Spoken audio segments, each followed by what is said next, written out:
In the tiny town of Cibola, Arizona, home to 300 people, a firm called Greenstone, a subsidiary of the financial conglomerate MassMutual, quietly bought the rights to nearly all the town's water. Greenstone set out to sell that water to the highest bidder, shifting it away from the vital living use of agriculture and selling it to the Phoenix suburb of Queen Creek for purposes like filling backyard pools. As county supervisor Holly Irwin told a reporter, "They're going to make big bucks off the water, and who's going to suffer?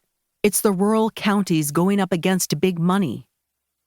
Not far away in Colorado, the hedge fund Water Asset Management, WAM, has become one of the largest landholders in the Grand Valley west of Denver as a way of advancing its strategy of collecting water rights.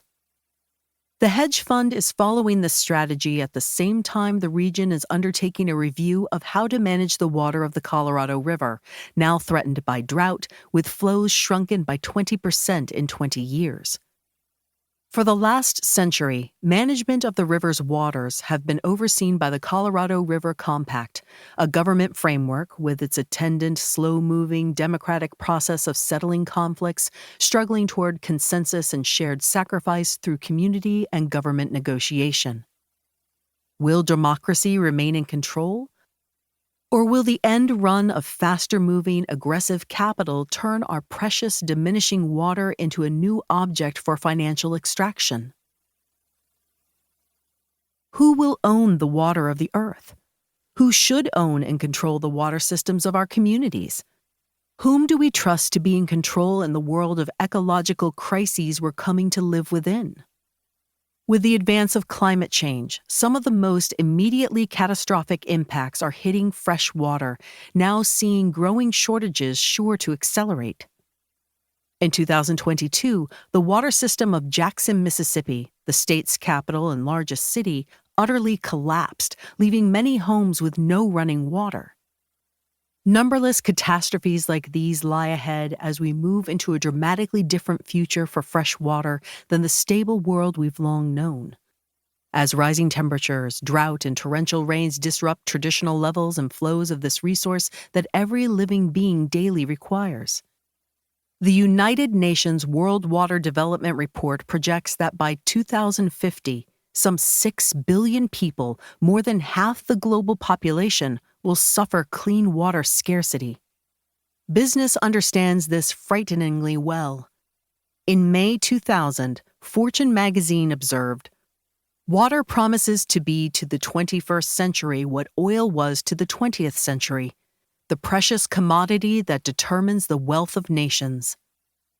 This awareness has spurred the new wave of capture sweeping the American West from the Rockies to Southern California as investors like Greenstone search out and buy up precious water rights. In the eyes of big capital, water is an undervalued asset. Big capital doesn't ask who should own water. Finance functions today as a colonizing force, and the colonizer seeks to own everything.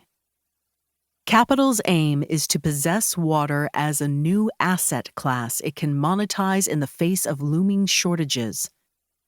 Matthew Desario, WAM's co-founder and president, is frank about the ambition at work, though he speaks of it in the cloaked technical language of finance.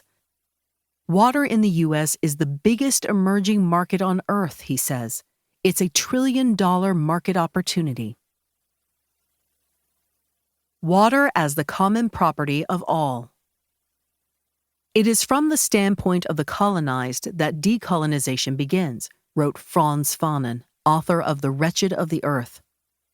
It begins with the impassioned claim that our needs and our view of the world are fundamentally different from that of the colonizer. Water is a global commons, the common property of all, says longtime water activist Maud Barlow. Water belongs to the earth and all species. Access to clean, affordable water is a fundamental human right, she says, echoing the 2010 United Nations Declaration that water is a human right essential to all human rights. No one has the right to appropriate water for profit, Barlow maintains.